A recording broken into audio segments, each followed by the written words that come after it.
بسم اللہ الرحمن الرحیم۔ السلام علیکم۔ شادی کی پہلی رات شوہر کے دوست نے مجھے گفٹ دیا اور کان میں کہا کہ میرا گفٹ جب شوہر گھر نہ ہو تب کمرہ بند کر کے کھولنا۔ شادی کے کچھ دن بعد جب شوہر کام پر گیا تو میں نے ان کے دوست کا دیا ہوا گفٹ کھول کر دیکھا تو میرے پیروں تلے سے زمین نکل گئی۔ اب میرے شوہر کا دوست جب بھی مجھے جس جگہ بلاتا میں گھر والوں سے چھپ کر اس کے پاس چلی جاتی اور پھر وہ میرے ساتھ جو بھی کرتا میں اسے منع نہ کرتی۔ ایک دن اچانک اس گفٹ پر میرے شوہر کی نظر پڑ گئی۔ شوہر نے جیسے ہی گفٹ کو غور سے دیکھا تو ان کا دماغ چکرا گیا، کیونکہ اس میں تو میرا نام شاہینہ ہے۔ میری شادی کو 2 سال کا عرصہ گزر چکا ہے، جو کہ مکمل طور پر والدین کی رضامندی سے ہوئی تھی۔ مجھے اپنے ہونے والے شوہر سے کوئی مسئلہ نہیں تھا، کیونکہ وہ خوبصورت اور حسین نوجوان تھا جسے دیکھ کر کوئی بھی لڑکی انکار نہیں کر سکتی تھی۔ شادی کا دن آ پہنچا۔ تمام ذمہ داریاں بڑی دھوم دھام سے کی گئی تھی۔ میرا سسرالی خاندان ایک ایسا خاندان تھا جس کے خواب ہر لڑکی دیکھتی ہے۔ تمام تر آسائشوں سے مزین محل جیسا گھر، نوکر چاکر، گاڑیاں، حتیٰ کہ زندگی کی تمام تر سہولیات وہاں میسر تھی۔ شادی والے دن میں تھوڑی سی گھبراہٹ کا شکار تھی، شاید کہ ہر لڑکی کی اس دن یہی کیفیت ہوتی ہے۔ میں جواد کے گھر اپنا پہلا قدم رکھ چکی تھی۔ اس کی امی مجھے بڑے نازوں سے بہو بنا کر لائی تھی، آخر میں ان کی بھانجی جو تھی۔ میرے سسرال میں میرے ساس سسر کے ساتھ میری ایک نند بھی تھی جو کہ شادی شدہ تھی، یعنی میرا سسرال کوئی لمبا چوڑا نہیں تھا۔ میں اپنے کمرے کی خوبصورتی اور اس کی سجاوٹ دیکھ کر حیران رہ گئی۔ جیسے میں تیار تھی ویسے ہی کمرے کو بھی سجایا گیا تھا۔ میں نے اپنے شوہر کا انتظار کرنا تھا۔ مجھے بیڈ پر بٹھا دیا گیا۔ سب لوگ کمرے سے باہر جا چکے تھے۔ جواد کمرے میں داخل ہوا اور وہ میری جانب بڑھا۔ میں گھونگھٹ اوڑھے بیٹھی تھی۔ اس نے مجھے پہلے منہ دکھائی میں گولڈ کی رنگ دی، اس کے بعد میرا گھونگھٹ ہٹایا۔ پہلے وہ غور سے دیکھتا رہا، مگر ان نظروں میں کچھ عجیب سا کچھ تھا، ایسا جو مجھے بے چین کر رہا تھا۔ چند منٹ کے وقفے کے بعد اس نے کہا، شاہینہ تم مجھ سے زیادہ کی توقع مت رکھنا۔ میں حیران ہو گئی، وہ ایسا کیوں کہہ رہا ہے؟ میں نے ہمت کر کے پوچھا کہ آپ ایسا کیوں کہہ رہے ہیں؟ مجھے تم میں کوئی دلچسپی نہیں ہے، مجھ سے کسی قسم کی محبت کی امید مت رکھنا۔ میرے تو جیسے حواس کھو گئے تھے۔ پھر اس نے ایک زنانہ نزاکت سے میرا دوپٹہ اتارا اور اپنے سر کے گرد لپیٹ کر بولا، یہ دیکھو اس دوپٹے میں تم سے زیادہ حسین لگ رہا ہوں۔ مگر مجھ میں اسے دیکھنے کی ہمت کہاں تھی۔ وہ دوبارہ میرے قریب آ گیا اور کہا، یہ بات اس کمرے سے باہر نہیں جانی چاہیے، ورنہ تم جانتی ہو میں تمہارے ساتھ کیا کر سکتا ہوں۔ اس لیے بہتر ہوگا اس راز کو سینے میں ہمیشہ کے لیے دفن کر لو۔ میرے ماں باپ کی اپنے والدین کی طرح خدمت کرنا، میرے معاملات میں دخل اندازی کرنے کی کوشش بھی مت کرنا۔ تمہیں اس گھر میں کسی چیز کی کوئی کمی نہیں ہوگی۔ اس کی باتیں سن کر میری آنکھیں آنسوؤں سے بھر گئیں، مگر میں نے زبان پر چپ کا تالا لگا لیا۔ وہ یہ پوچھتے ہوئے میرے پاس سے اٹھ گیا کہ تمہاری لال لپسٹک کہاں ہے؟ میرے اشارہ کرنے پر وہ دراز سے لپسٹک نکال کر لگانے لگا۔ میں بے جان قدموں کے ساتھ تھی اور ڈریسنگ روم میں جا کر لباس بدلا۔ میں واپس آ کر لیٹ گئی۔ میرے لیٹتے ہی جواد نے کہا، یہ تمہارا بیڈ نہیں ہے، کیونکہ میں کسی عورت کو یہاں برداشت نہیں کر سکتا۔ میں نے تکیہ اٹھایا اور صوفے پر جا کر بیٹھ گئی، مگر یہ رات پہاڑ جیسی تھی۔ میں ایک نامکمل انسان کی بیوی تھی۔ یہ خیال آتے ہی مجھے کچھ ہونے لگا۔ میرے دیکھتے ہی دیکھتے وہ عورت کی طرح تیار ہوا اور ریشمی لباس پہنا، ساتھ ہی میرا لال دوپٹہ اوڑھ لیا اور بیڈ پر لیٹ گیا۔ تھوڑی ہی دیر بعد جب میں نے دیکھا تو وہ سو چکا تھا۔ میری رات آنکھوں میں ہی کٹ گئی۔ نیند آنے ہی لگی تھی کہ فجر کی اذان ہونے لگی۔ میں نے نماز پڑھی اور دوبارہ لیٹ گئی۔ اتنے میں جواد جاگ گیا۔ جاگتے ہی اس نے مجھ سے پہلا سوال یہ کیا، تم نے میرے کپڑے نہیں نکالے؟ اسے کوئی خیال نہیں تھا کہ میں اس کی نئی نویلی دلہن ہوں۔ خیر، میں فوری اٹھی اور الماری میں سے اس کے کپڑے دیکھنے لگی۔ جو سوٹ مجھے کام کی مناسبت سے صحیح لگا میں نے نکال کر دیا، مگر کپڑے پکڑاتے ہوئے اس سے ایک سوال کیا، آج تو آپ نے ولیمے میں جانا ہے، میرے آفس میں شادی سے زیادہ ضروری کام ہے، تقریب میں وقت پر پہنچ جاؤں گا، آئندہ مجھ سے سوال جواب مت کرنا، میری چیزیں مجھے ہمیشہ وقت پر چاہیے۔ پھر وہ آفس چلا گیا اور شام کو مجھے ولیمے کی تقریب کے لیے تیار کروایا گیا، مگر میرے دل کو کسی بھی بناؤ سنگھار کی دلچسپی نہیں رہی۔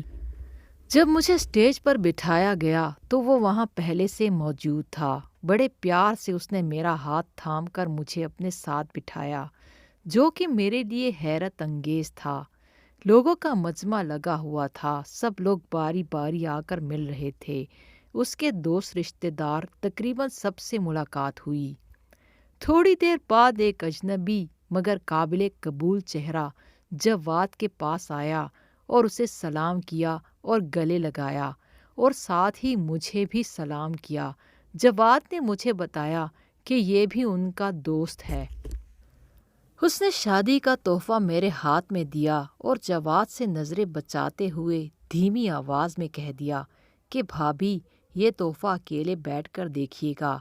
مجھے یہ سب عجیب سا لگا۔ جواد کے باقی تمام دوستوں نے تحفے جواد کے ہاتھ میں تھمائے تھے۔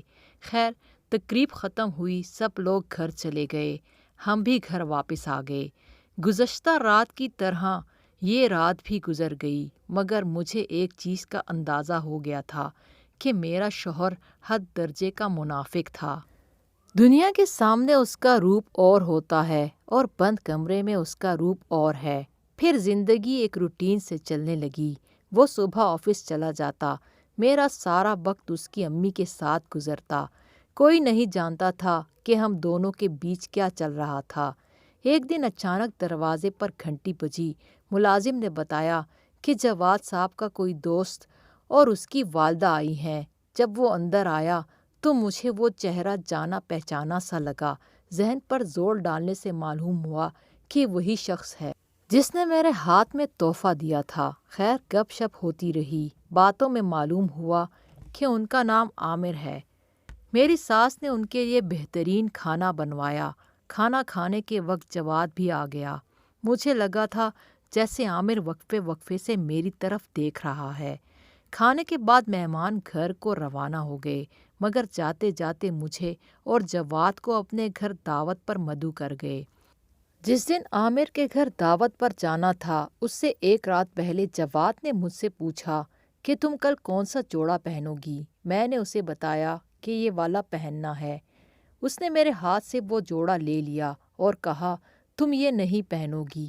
میں نے زبردستی اس سے جوڑا لینے کی کوشش کی تو اس نے میرے ہاتھ سے کھینچ لیا، ساتھ ہی میرے منہ پر تھپڑ رسید کر دیا اور کہا میرے آگے زبان درازی اور بدتمیزی کرنے والوں کے ساتھ میں یہی سلوک کرتا ہوں۔ اس رات میں بہت روئی تھی۔ اگلے روز دوپہر کے وقت میں اور جواد تیار ہو کر کمرے سے باہر نکلے تو جواد نے میرا ہاتھ تھام لیا اور مجھے میری ساس کے پاس لے گئے۔ انہوں نے ہم دونوں کی خوبصورتی کو سراہا اور کہا اللہ تم دونوں کو سلامت اور خوش رکھے، بس اب مجھے جلدی سے دادی بنا دو۔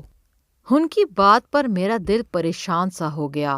پھر ہم نے انہیں اللہ حافظ کہا اور ہم گاڑی میں بیٹھ گئے۔ گاڑی میں بیٹھتے ہی جواد نے نیا حکم صادر کر دیا، میرے والدین کی ہر بات کا جواب خوش اخلاقی سے دیا کرو، اگر وہ کوئی غلط بات بھی کریں تو تم مسکرا کر جواب دینا۔ اب تو مجھے جواد سے خوف آنے لگا تھا۔ سارا سفر یوں ہی خاموشی سے کٹ گیا۔ عامر کے گھر پہنچے تو اس کی والدہ اور وہ گیٹ پر ہمارا انتظار کر رہے تھے۔ ہم دونوں اپنے چہرے پر مصنوعی مسکراہٹ سجائے سب سے ملے اور پھر ان کے پاس بیٹھ گئے۔ عامر اور جواد آپس میں باتیں کرنے لگ گئے اور میں عامر کی والدہ کے ہمراہ بیٹھ گئی۔ کھانے کی میز پر عامر کی نظریں واضح طور پر تھی۔ جو کہ مجھے عجیب سا بے چین کر رہی تھی، مگر میں نے اسے نظر انداز کیا تھا۔ ایک دو بار اس نے بہانے سے مجھ سے بات کرنے کی کوشش بھی کی، جس کا میں نے سرسری سا جواب دیا تھا۔ دعوت ختم ہوئی تو ہم دونوں گھر آ گئے۔ اگلے روز میری خالہ نے مجھ سے کہا، چلو کچھ خریداری کرنے چلتے ہیں۔ میں ان کے ساتھ چل پڑی، مگر مجھے ہلکا ہلکا سا بخار تھا۔ پہلے ہم نے کچھ کپڑے خریدے، پھر جوتوں کی دکان پر گئے۔ جب ہم وہاں سے نکل رہے تھے تو ہمیں عامر نظر آیا۔ اس نے بھی ہمیں دیکھ لیا تھا، اس لیے وہ ہماری طرف آ گیا اور سلام کر کے حال پوچھنے لگا۔ پھر اچانک اس نے مجھے دیکھا اور کہا، آپ کی طبیعت ٹھیک نہیں لگ رہی۔ میں نے کہا، نہیں میں ٹھیک ہوں۔ خیر، اس مختصر بات چیت کے بعد ہم لوگ گھر آ گئے۔ عامر کی نگاہیں مجھے بے چین کر رہی تھی، مگر میرے ذہن میں ایک ہی بات چل رہی تھی، جو چیز میری خالہ نہیں سمجھ پائی کہ میں اداس ہوں یا میری طبیعت خراب ہے، تو عامر ایک نظر میں کیسے جان گیا تھا۔ خیر، میں نے اس خیال کو ذہن سے جھٹکا اور اپنے معمول کے کاموں میں لگ گئی۔ ایک دن اچانک خالہ کی طبیعت خراب ہو گئی۔ گھر میں کوئی بھی نہیں تھا، بات نوکروں کی بس سے باہر تھی۔ اس وقت کسی سمجھدار آدمی کی ضرورت تھی۔ میرا شوہر جواد اور میرے سسر کال نہیں اٹھا رہے تھے۔ میں نے گھر میں موجود نمبروں والی ڈائری نکالی۔ اس پر سب سے پہلا نمبر عامر کا لکھا تھا۔ میں نے اسے ہسپتال بلایا، ساتھ میں خالہ کو لے کر ہسپتال پہنچ گئی۔ خالہ کا بلڈ پریشر بہت ہائی تھا، اسی وجہ سے ان کی طبیعت کافی خراب ہو گئی تھی۔ میں اور عامر باہر کھڑے تھے، میں رو رہی تھی، کیونکہ اس گھر میں میرا وہی سہارا تھی۔ عامر میرے پاس آیا اور مجھے تسلی دی، لیکن اس کے الفاظ انتہائی نرم تھے۔ اس نے مجھے چپ کروایا تو میرے آنسو تھم گئے۔ پھر وہ میرے لیے پانی لے کر آیا۔ پانی پکڑاتے ہوئے اس کا ہاتھ میرے ہاتھ سے ذرا سا ٹکرایا تو اس نے فوراً کہا، ارے آپ کو تو تیز بخار ہے، مجھے لگتا ہے آپ اپنا خیال بالکل نہیں رکھتی۔ وہ مجھے سمجھانے لگا۔ اس کی فکر دل ہی دل میں مجھے اچھی لگنے لگی۔ تھوڑی دیر بعد ڈاکٹر نے آ کر بتایا کہ خالہ ہوش میں آ گئی ہیں، ہم ان سے مل سکتے ہیں، رات کو انہیں گھر بھی لے جا سکتے ہیں۔ میں نے عامر کا بھی شکریہ ادا کیا، جس کی وجہ سے ہم اسپتال پہنچ گئے تھے۔ خالہ اب بالکل ٹھیک تھی۔ تھوڑی دیر بعد جواد اور میرے سسر بھی آ گئے تھے۔ شام کو ہم سب خالہ کو گھر لے آئے تھے۔ عامر نے رات کا کھانا ہمارے ساتھ کھایا۔ 10 بجے کے قریب وہ اپنے گھر چلا گیا، مگر جاتے جاتے چپکے سے ایک بار مجھے خیال رکھنے کی تلقین کر گیا۔ عامر کے جانے کے بعد خالہ نے مجھے اور جواد کو اپنے کمرے میں بلایا اور کہا، اب میری زندگی کا کوئی بھروسہ نہیں ہے، میں اپنے پوتے پوتیاں دیکھنا چاہتی ہوں، مجھے دادی بنا دو تاکہ دوبارہ زندگی کی طرف لوٹ آؤں۔ میں نے ان کی بات پر مسکرا کر کہا، انشاءاللہ خالہ آپ کو بہت جلد خوشخبری سنائیں گے۔ خالہ بھی یہ بات سن کر مسکرا دی۔ دوسری طرف جواد کو میرا عامر سے بات کرنا بالکل پسند نہیں آیا تھا۔ کمرے میں آنے کے بعد اس نے میرا بازو بری طرح مروڑا اور مجھے کہا، آئندہ عامر سے دور رہنا ورنہ تمہارے لیے اچھا نہیں ہوگا۔ اس وقت تو مجھے کچھ سمجھ نہیں آئی کہ اتنی بات کرنے پر اس میں کیا برائی ہے۔ اس وقت مجھے تیز بخار بھی ہو رہا تھا۔ خیر، میں اس بات کو نظر انداز کر کے سو گئی۔ اگلے روز عامر کی کال میرے نمبر پر آئی۔ میں حیران ہوئی، پھر میں نے کال یس کی۔ عامر کہہ رہا تھا، میں نے آپ کا حال پوچھنے کے لیے فون کیا تھا، کل آپ کو بہت تیز بخار تھا، مجھے آپ کی فکر ہو رہی تھی، اب آپ کی طبیعت تو ٹھیک ہے۔ میں جان بوجھ کر انجان بن گئی اور پوچھا، آپ میرے بارے میں اتنے فکر مند کیوں رہتے ہیں؟ اس نے بڑی دل لگی سے جواب دیا، کچھ باتیں راز ہی رہیں تو اچھا ہے۔ خیر، حال چال پوچھنے کے بعد میں نے اللہ حافظ کہہ دیا۔ 2-3 دن بعد عامر نے مجھے دوبارہ کال کی اور کہا کہ آپ سے بہت ضروری بات کرنی ہے، اگر آپ مجھ سے باہر ملیں گی تو بات اچھے سے ہوگی۔ پھر عامر نے مجھے یاد دلایا کہ ولیمے والے دن اس نے مجھے ایک گفٹ دیا تھا۔ میں نے اسے بتایا کہ وہ میں نے ابھی تک کھول کر نہیں دیکھا، مگر اب ضرور کھول کر دیکھوں گی۔ عامر نے ایک بار پھر باہر ملنے کو کہا۔ میں نے بھی اس کا دل رکھنے کے لیے حامی بھر لی۔ میرا کوئی ارادہ نہیں تھا کہ میں اس طرح عامر سے جا کر ملوں۔ اگلے روز جواد کے جانے کے بعد میں نے کمرہ بند کیا اور عامر کا دیا ہوا گفٹ کھول کر دیکھا، جس میں میرے لیے بہت ہی خوبصورت سی چوڑیاں تھیں اور ساتھ میں ایک تحریر بھی تھی جسے پڑھنے کے بعد میں اپنے ہوش و حواس کھو بیٹھی تھی۔ میری آنکھوں سے مسلسل آنسو بہہ رہے تھے۔ یہ آنسو عامر کی وجہ سے نہیں بہہ رہے تھے، بلکہ میں تو اپنی قسمت پر رو رہی تھی۔ اور اب میں نے ارادہ کیا کہ میں عامر سے ملنے ضرور جاؤں گی۔ میں اسی دن عامر سے ملنے چلی گئی۔ رونے کی وجہ سے میری آنکھیں سوجی ہوئی تھی۔ عامر نے مجھے دیکھتے ہی کہا، آپ کی آنکھوں کو کیا ہوا ہے؟ میں نے کہا کچھ نہیں۔ کہنے لگا، جس کا شوہر اسے پیار نہ دے سکے ان بیویوں کی آنکھیں ایسی ہی ہوتی ہیں۔ پہلے تو میں اس کی بات پر چونک گئی، مگر پھر اس نے کہا، حیران نہ ہو، میں سب جانتا ہوں جواد آپ کی محبت اور خلوص کے قابل نہیں ہے، کیونکہ وہ تو شادی جیسے رشتوں کے لائق بھی نہیں ہے۔ میں نے کہا، نہیں، آپ غلط سمجھ رہے ہیں، ایسی کوئی بات نہیں۔ کہنے لگا، آپ کو تو جھوٹ بولنا بھی نہیں آتا۔ میں نے کہا، آپ کو یہ سب کیسے معلوم؟ کہنے لگا، یہ سب تو میں پہلے سے جانتا ہوں، تب سے جب جواد نے کالج میں میرے ساتھ بدتمیزی کی تھی اور میں نے اسے معاف کر دیا کیونکہ اس پر اس کا کوئی اختیار نہیں تھا۔ مگر میں اسے آپ کے ساتھ ایسا نہیں کرنے دوں گا کیونکہ میں آپ کو پسند کرتا ہوں۔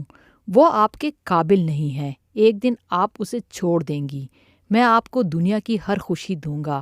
اس کی باتیں مجھے کسی خواب جیسی لگ رہی تھی، مگر میں انہیں حقیقت میں نہیں بدلنا چاہتی تھی۔ ساتھ ہی مجھے جواد کی وہ تنبیہ بھی یاد آ گئی جب اس نے مجھے عامر سے بات کرنے سے سختی سے روکا تھا۔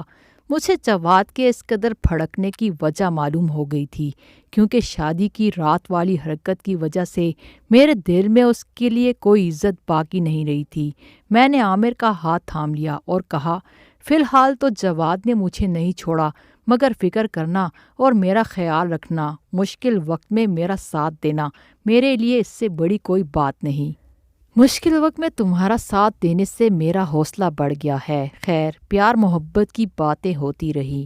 گھر آ کر بھی اس کا خیال میرے چہرے پر مسکراہٹ لے آتا۔ جواد کا لڑنا جھگڑنا اب کچھ بھی محسوس نہ ہوتا۔ شادی کو سال ہونے والا تھا۔ میں اور جواد کسی بھی تقریب میں جاتے تو لوگ پہلے بچے کا سوال کرتے، جسے سن کر مجھے بالکل برا نہ لگتا، کیونکہ بچے کا مطلب اسے اپنی ہی کمزوری محسوس ہوتا تھا۔ اب بس مجھے جواد کی محبت کی بھی پرواہ نہیں تھی۔ اب جب بھی موقع ملتا میں عامر سے ملنے چلی جاتی۔ تقریباً 6 ماہ ایسے ہی چلتا رہا۔ ایک دن اچانک میری طبیعت خراب ہو گئی۔ جواد گھر پر تھا۔ میں نے جواد کو کہا کہ مجھے ڈاکٹر کے پاس لے چلو۔ ڈاکٹر نے چیک اپ کے بعد جواد کو کہا کہ وہ باپ بننے والا ہے۔ میں تو ایک دم شل ہو گئی۔ جواد مسکرایا اور ڈاکٹر سے احتیاط وغیرہ پوچھنے لگا۔ ہسپتال سے نکلنے کے بعد ہم گاڑی میں بیٹھے۔ میرے دل کی دھڑکن بہت تیز ہو رہی تھی۔ جواد بالکل خاموش تھا۔ گھر آتے ہی اس نے سب کو بتایا کہ میں ماں بننے والی ہوں۔ سب یہی سمجھ رہے تھے کہ میں جواد کے بچے کی ماں بننے والی ہوں۔ سب خوش تھے۔ یہ کہہ کر جواد کمرے میں چلا گیا۔ میں بھی اس کے پیچھے کمرے تک آ گئی۔ مجھے دیکھتے ہی جواد مسکرانے لگا اور بولا، چلو آج یہ مسئلہ بھی حل ہو گیا۔ اب کوئی مجھ سے سوال نہیں کرے گا اور نہ ہی میری مردانگی پر شک کرے گا۔ میں اس کی بات سن کر پریشان ہو گئی، لیکن پھر جواد کے اگلے سوال نے مجھے اور پریشان کر دیا۔ اچھا اب یہ بتاؤ، یہ بچہ کس کا ہے؟ پہلے تو میں چپ رہی، پھر میں نے ڈرتے ڈرتے جواب دیا، یہ عامر کا بچہ ہے۔ یہ سن کر اس کا دماغ چکرا گیا۔ کہنے لگا، یہ کیا بکواس کر رہی ہو؟ عامر صرف میرا ہے، تمہیں اس کے بچے کو ضائع کروانا ہوگا۔ میں اس کے اس رد عمل کے لیے بالکل تیار نہ تھی۔ میں نے کہا، میں ایسا ہرگز نہیں کروں گی۔ اس نے مجھ پر غصہ کیا۔ میں اس کے رویے پر حیران ہو گئی۔ میں نے اس وقت خاموش رہنا مناسب سمجھا۔ اس کے بعد میں رات گئے تک اپنے بچے کو بچانے کی ترکیب سوچتی رہی۔ رات کے 2 بجے کا وقت تھا جب جواد سویا ہوا تھا۔ میرے ذہن میں ترکیب آئی کہ میں یہاں سے بھاگ جاؤں۔ شاید یہی واحد حل تھا، کیونکہ بچے کو اس سے زیادہ بچانے کے لیے میں اور کچھ نہیں کر سکتی تھی۔ صبح ہوتے ہی جواد مجھے زبردستی ڈاکٹر کے پاس لے جاتا اور میرا ایبارشن کروا دیتا۔ میں چپکے سے گھر کے پچھلے دروازے سے باہر نکلی اور روڈ پر دیوانہ وار چلنے لگی۔ مجھے اس وقت کچھ سمجھ نہیں آ رہا تھا کہ میں کس طرف جاؤں۔ رات کو اس وقت کوئی رکشہ بھی نہیں تھا۔ میرے دماغ میں بس ایک ہی بات تھی کہ مجھے جواد سے دور جانا ہے، بہت دور، تاکہ وہ میرے بچے کو نقصان نہ پہنچا سکے، مگر شاید قدرت کو کچھ اور ہی منظور تھا۔ اچانک ایک گاڑی آئی اور اس سے میری ٹکر ہو گئی۔ میری آنکھوں کے آگے منظر دھندلا اندھیرا تھا۔ میری آنکھ کھلی تو میں اسپتال کے بیڈ پر تھی۔ میرے سامنے عامر بیٹھا تھا۔ میں نہیں جانتی تھی وہ یہاں کیسے آیا، اسے کیسے معلوم ہوا کہ میں گھر سے باہر جا رہی ہوں۔ اسے دیکھتے ہی میں نے کہا، عامر پلیز میرے بچے کو بچا لو۔ اس نے مجھے تسلی دیتے ہوئے کہا، شاہینہ اب تمہارا بچہ اس دنیا میں نہیں رہا۔ میری تو یہ بات سنتے ہی دنیا لٹ گئی۔ میں رونے لگی تھی۔ عامر نے مجھے بہت تسلی دی۔ اس نے کہا، بچہ دوبارہ بھی ہو سکتا ہے، پریشان ہونے کی ضرورت نہیں۔ وہ مجھے چپ کروانے کی کوشش کر رہا تھا، مگر میرے آنسو تھم نہیں رہے تھے۔ عامر مجھے تسلی دے رہا تھا، مگر مجھے لگ رہا تھا میری زندگی میں کچھ باقی نہیں تھا۔ اس دن کے بعد میرا کسی سے بات کرنے کا دل نہ چاہا۔ ایک دن مجھے خواب میں لگا جیسے جواد میرے پاس آیا ہے۔ یہ مجھ سے کہہ رہا تھا کہ تمہیں مجھ سے کوئی نہیں بچا سکتا۔ اس دن میں اتنا ڈری کہ دوبارہ پرسکون نیند نہ آئی۔ عامر نے بہت کوشش کی میرا دل بہل جائے۔ وہ میرے چہرے پر مسکراہٹ دیکھنے کے لیے ترس رہا تھا، مگر میرے اندر بولنے کی ساکھ نہیں تھی۔ بالآخر ڈاکٹرز کی 6 مہینے کی محنت کے بعد میں اٹھ کر چلنے پھرنے کے قابل ہوئی۔ مجھے اس نے اپنی محبت کا بار بار یقین دلایا۔ عامر کی محبت کا خوبصورت اظہار سن کر مجھے زندگی حسین لگتی۔ اس نے مجھے ساتھ چلنے کا کہا، جس پر مجھے کوئی اعتراض نہیں تھا۔ میں نے اسے کہا، تمہارے گھر والے نہیں مانیں گے، مگر اس نے مجھے یہ خوشخبری سنا کر ایک بار پھر زندگی کی امید دے دی کہ وہ اپنے گھر والوں کو پہلے ہی منا چکا ہے۔ اس کے ساتھ مجھے بالکل شہزادیوں والا احساس ہوتا۔ اس نے جواد کے خلاف خلا کا مقدمہ دائر کر دیا۔ بہت جلد ہی ہماری طلاق ہو گئی۔ اس کے ساتھ ہی عامر نے مجھ سے نکاح کر لیا۔ شروع میں عامر کی امی کا رویہ سخت تھا، جس کی بڑی وجہ یہ تھی کہ وہ میری خالہ کی بہترین دوست رہ چکی تھی، مگر عامر کی محبت اس سختی سے کہیں گنا بڑھ کر تھی۔ آہستہ آہستہ آنٹی نے مجھے پسند کرنا شروع کر دیا۔ انہوں نے مجھے دل سے قبول کر لیا۔ اب میں دوبارہ ماں بننے والی ہوں۔ آج میں اور عامر اپنے کیے گناہ کی بھی اللہ سے معافی مانگتے ہیں، بے شک وہ معاف کرنے والا ہے۔ عامر نکاح سے پہلے یہ گناہ نہیں کرنا چاہتے تھے، مگر میں ہی بہک گئی تھی۔ انہوں نے جو گفٹ مجھے دیا تھا اس میں بھی یہی لکھا تھا کہ تمہارا شوہر جواد شادی کے لائق نہیں ہے، تم اس کے ساتھ کبھی بھی خوش نہیں رہ سکو گی۔ تم مجھے پہلی ہی نظر میں بہت اچھی لگی ہو۔ میں چاہتا ہوں کہ تم اپنے شوہر کو چھوڑ کر مجھ سے شادی کر لو۔ اگر میں اس وقت عامر کا کہنا مان لیتی تو ہم دونوں سے اتنا بڑا گناہ نہ ہوتا۔ عامر اور میں ہر نماز کے بعد اللہ سے اپنے گناہ کی معافی مانگتے ہیں۔ میری زندگی عامر کے ساتھ بہت اچھی گزر رہی تھی۔ عامر میرا اپنی جان سے بھی زیادہ خیال رکھتا ہے۔ اس بچے نے ہمارے رشتے کو اور بھی زیادہ مضبوط بنا دیا ہے۔